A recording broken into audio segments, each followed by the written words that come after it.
العالمین وبه نستعین سبحانک لا علم لنا الا ما علمتنا انک انت العلیم الحکیم والصلاة والسلام علی خاتم الانبیاء والمرسلین اما بعد اعوذ باللہ من الشیطان الرجیم بسم اللہ الرحمن الرحیم یا قوم لقد ابلغتکم رسالۃ ربی ونصحت لکم ولکن لا تحبون الناصحین۔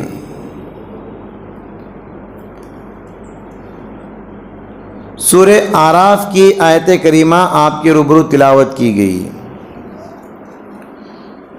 یہ آیت کریمہ کب نازل ہوئی؟ صالح علیہ السلام کی قوم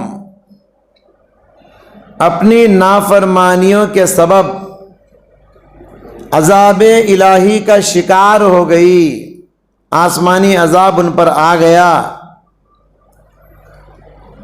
تو صالح علیہ السلام کی قوم کے لوگ زمین پر ان کی لاشیں بے گور و بے کفن پڑی ہوئی تھی، بغیر کفن کے بغیر دفن کے زمین پہ لاشیں پڑی ہوئی تھی۔ اللہ کے پیغمبر صالح علیہ السلام آئے اور ان لاشوں کو دیکھ کر ان سے مخاطب ہو کر حسرت کے ساتھ کہنے لگے یا قوم لقد ابلغتکم رسالۃ ربی، اے میری قوم کے لوگوں، میں نے میرے رب کا پیغام تم تک پہنچا دیا، ونصحت لکم، اور میں نے تمہارا بہت خیر چاہا، میں نے تمہارا بہت بھلا چاہا، لیکن تم لوگ ولیکن لا تحبون الناصحین، بھلا چاہنے والوں کو تم پسند نہیں کرتے تھے۔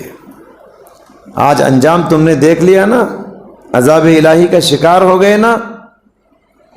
حضرات، پیغمبر اتنا خیر خواہ ہوتا ہے کہ قوم پر عذاب آ گیا تب بھی پیغمبر خوش نہیں ہوا، پیغمبر کو حسرت ہوئی۔ یہ آیت بتاتی ہے کہ امت کا سب سے بڑا خیر خواہ پیغمبر ہوتا ہے، امت کا سب سے زیادہ بھلائی چاہنے والا ایک پیغمبر ہوتا ہے۔ پیغمبر سے بڑا ہمدرد، پیغمبر سے بڑا غمخوار کوئی نہیں ہو سکتا۔ تو یہ گویا پیغمبرانہ صفت ہے، ہمدردی، غمخواری، خیر خواہی۔ یہ صفت ہم کو بھی اپنے اندر پیدا کرنے کی ضرورت ہے۔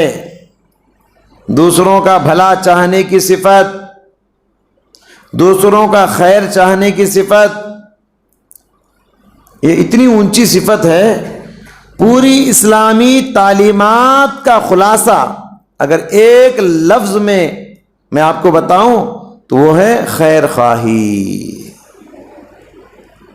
تمیم داری رضی اللہ تعالیٰ عنہ حدیث کے راوی ہیں، رسول اللہ صلی اللہ علیہ وسلم نے فرمایا پورے دین کا خلاصہ کیا ہے بتاتے ہوئے کہا الدین النصیحہ، دین دوسروں کا بھلا چاہنے کا نام ہے، دین خیر خواہی کا نام ہے۔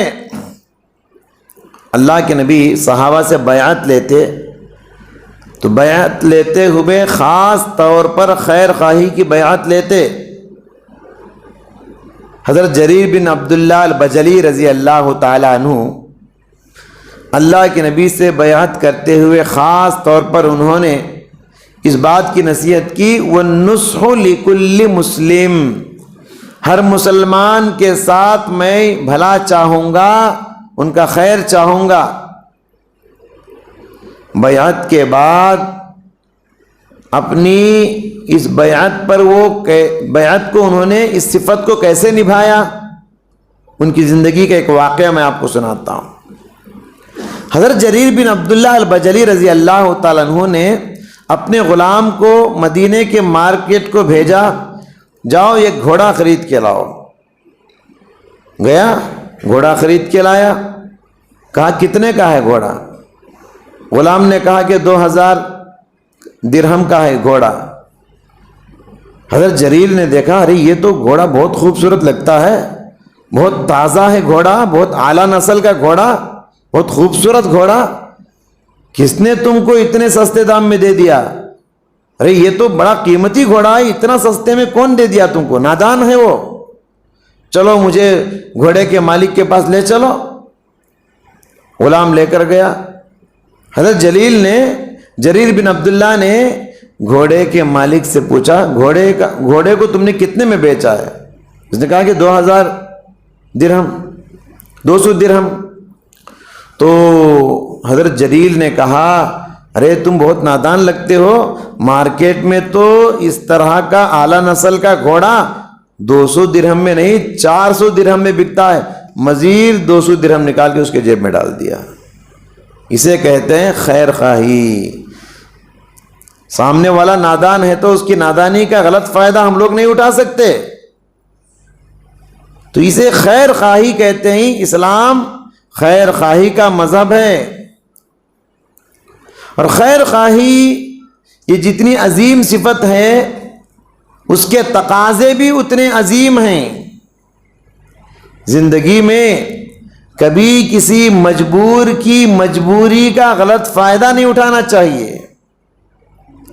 انسان کبھی کبھی مجبور ہو جاتا ہے، مجبوری خیر خواہی چاہتی ہے، مجبوری غم خواری چاہتی ہے، مجبوری مدد چاہتی ہے، مجبوری تعاون چاہتی ہے۔ اس لیے کسی مجبور انسان کو ہم دیکھتے ہیں، اس کا خیر چاہنے کی کوشش کرنا چاہیے۔ آج کیا ہوتا ہے، دوسروں کو کچل کر صحیح اپنا فائدہ ہو جائے، دوسروں کا کچھ بھی نقصان ہو جائے، میرا فائدہ ہو جائے، میرا جیب بھر جائے، بس۔ آج حالت یہ ہے قوم کی، مثال کے طور پہ ایک بیوہ عورت ہے، شوہر کا انتقال ہو گیا، چھوٹے چھوٹے بچے ہیں اس کی گود میں، اور بچوں کو کیسے پالیں گے؟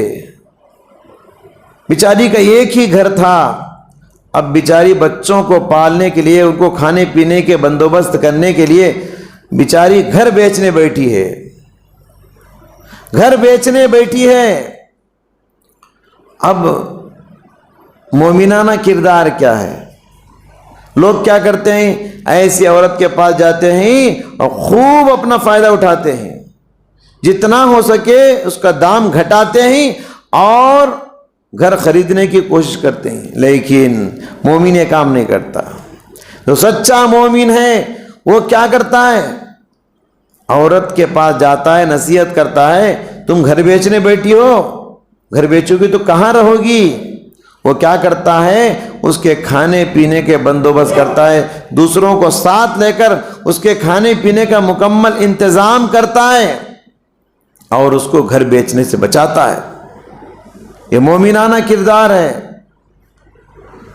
اور خیر خواہی کا ایک تقاضا یہ ہے، سامنے والا اگر کوئی غلط قدم اٹھا رہا ہے، آپ دیکھ رہے ہیں کہ سامنے والا غلط کر رہا ہے، آگے بڑھ کر اس کو غلطی سے روکنا ہے، آگے بڑھ کر اس کے غلط قدم کو روکنا ہے۔